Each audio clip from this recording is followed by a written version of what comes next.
Dear friends of the New European art and culture, this is Ingo from About Africa and the rest of the world. And today, yes, today I try a short experiment. I think maybe you heard of ChatGPT, which is, I would say, the hot shit of our time, well, the last hot shit of our time. ChatGPT is an artificial intelligence tool. And the point is, you can ask him or her or it or whatever you want to say. You can ask him questions and then he will answer it.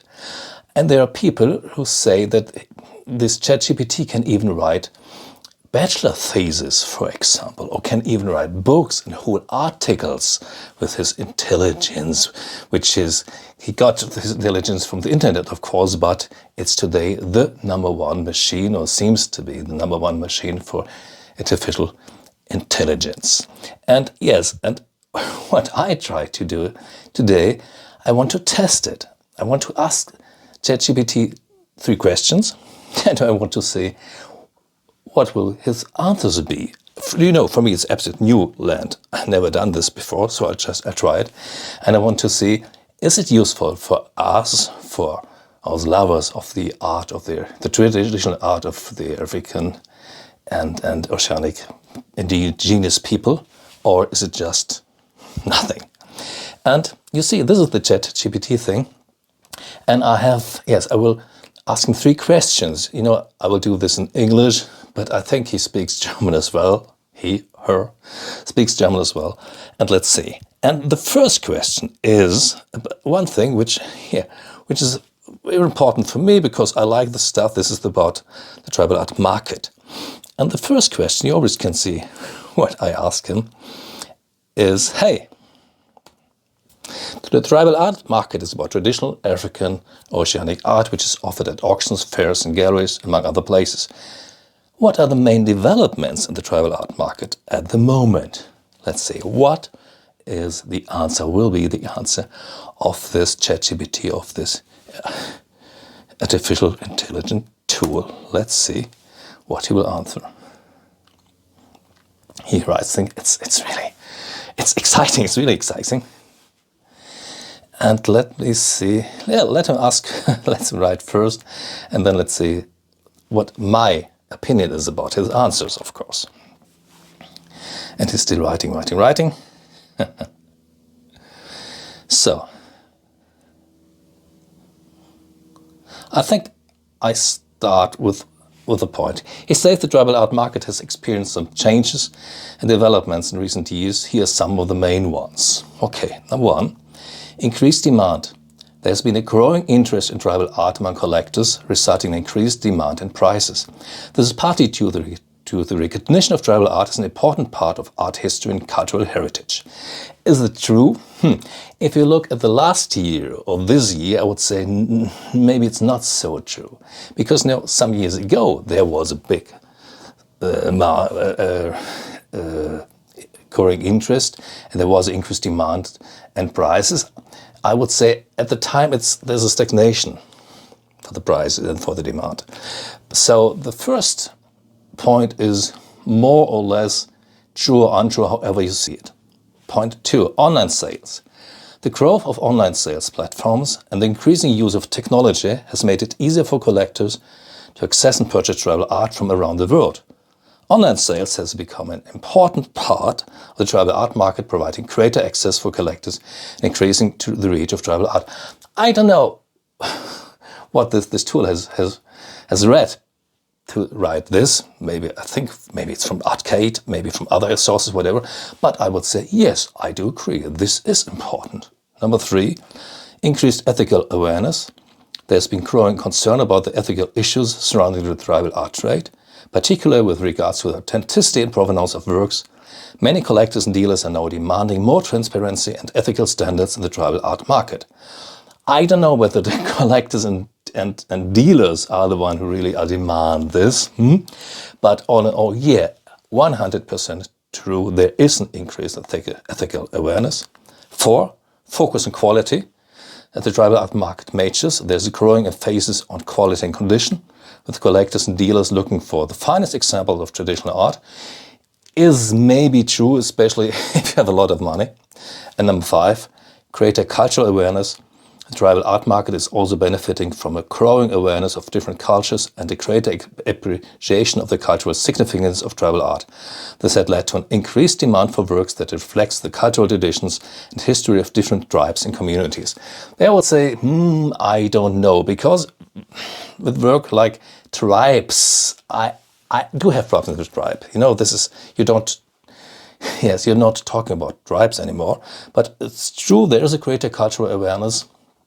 And what do I think of these 5 points? I have to say, I'm a little surprised because, they're right. I made a video about the tribal art market 2022. I think he does not know this video. Okay, but what he's saying there is good. And then overall, the tribal art market is a dynamic and rapidly evolving space with new developments and trends emerging all the time. 100% true.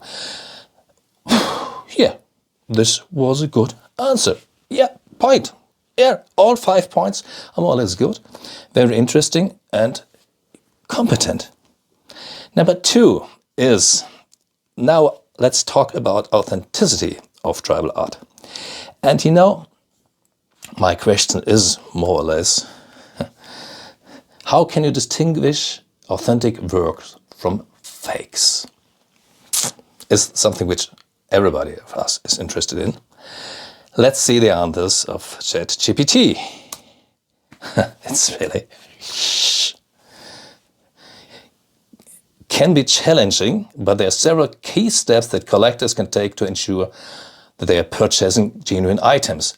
The first phrase is great. Seek expert advice. Yes, one of the best ways to ensure is to consult with experts in the field. Check. Yeah, he's absolutely right. Second, research the artist or culture. Research the artist or culture can help you to determine its authenticity. This can include looking into the history of the tribe or the community, their cultural practices, and the types of materials and techniques they used in their art. Yeah, I think everybody of us would say this, or would say go to the museum or whatever. Number 3, look for provenance. History and provenance of a piece of art can provide important information about its authenticity. Yes. 4, examine the physical characteristics like age, materials, condition. This can include looking for signs of wear and aging, as well as evaluating the quality of the materials and craftsmanship used in the pieces. Holy shit, yes, right? And authenticity certificates. Some dealers and auction houses may provide authenticity certificates which can provide evidence of the work's authenticity. However, it's important to keep in mind that certificates are not always reliable and should be viewed as one piece of information among many when evaluating a work's authenticity. No, he's not talking now about patina and these deeper things, or look on the inside of a mask and all things, but these 5 points. Once again, if someone knows where he has stolen it, please write it to me. But these 5 points are fine, are nice. I would say, this is true. And if you ask me if this was written by an artificial intelligence tool or by people like you or me, by experts, I would say, I don't know. It looks really good. And then it's also important to be aware of the risk of fakes in the tribal art market and to be vigilant when purchasing items even from reputable sources. By following these steps and doing your due diligence, you can help reduce the risk of buying a fake work and ensure that you are purchasing authentic traditional African art. This is more or less a perfect answer.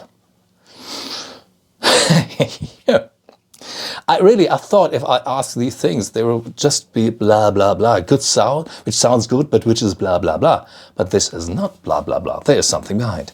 So question number 3, what? I think yes. It's about the Senufo people. The Senufo, well known for their carvings, of course. And the question is now, how are these masks and sculptures of the Senufo used, and what do they look like? What styles do exist? We're very deep. Does he know them? It's a West African ethnic group found in Ivory Coast, Mali, and Burkina Faso. I think I know that he knows this from Wikipedia, but whatever. And rich cultural heritage is true. Yeah. There are pearl masks. Some of these famous Senufo masks are used in the initiation ceremonies for boys. These masks are often highly stylized and feature indicate designs with a distinctive downward curved nose and other unique features.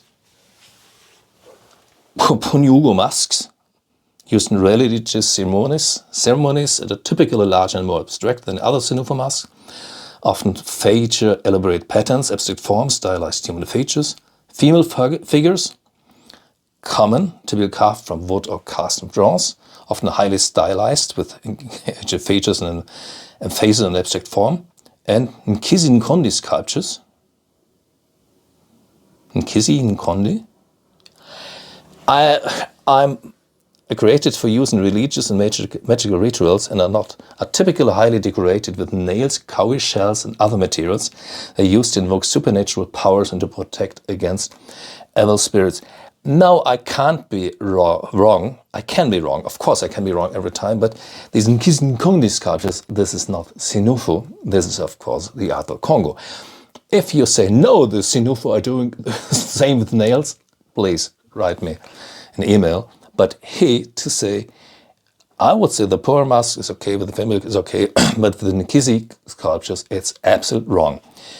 So I'm happy that not everything was right, that this ChatGPT was writing, but still impressive. So the styles and designs of Senufo masks and sculptures are diverse, reflecting the rich cultural heritage and artistic traditions of the Senufo people. These works are valued not only for their beauty and craftsmanship, but also for their cultural significance, as they offer a unique window into the beliefs, ways and traditions of the Senufo people. Can you tell me something about masks among the Lobi people? Sorry. You know, they do not have masks normally.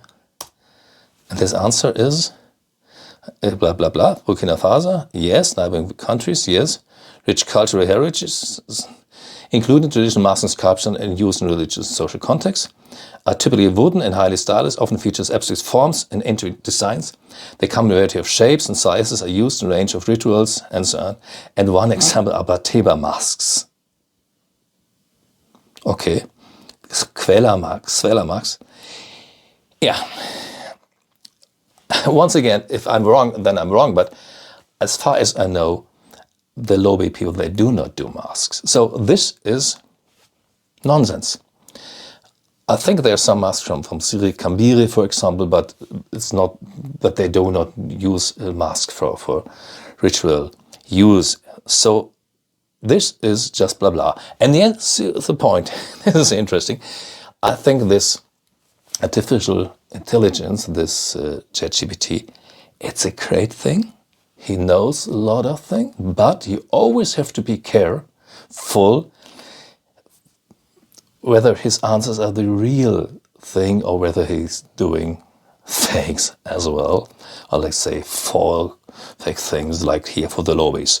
So it's not 100% thing, not even maybe, I don't know how much, but it really might be that in the next time, tools like ChatGPT can really be a help when you are collecting tribal art. So this was, for me, absolutely exciting, especially the bolo mask among the Lobi.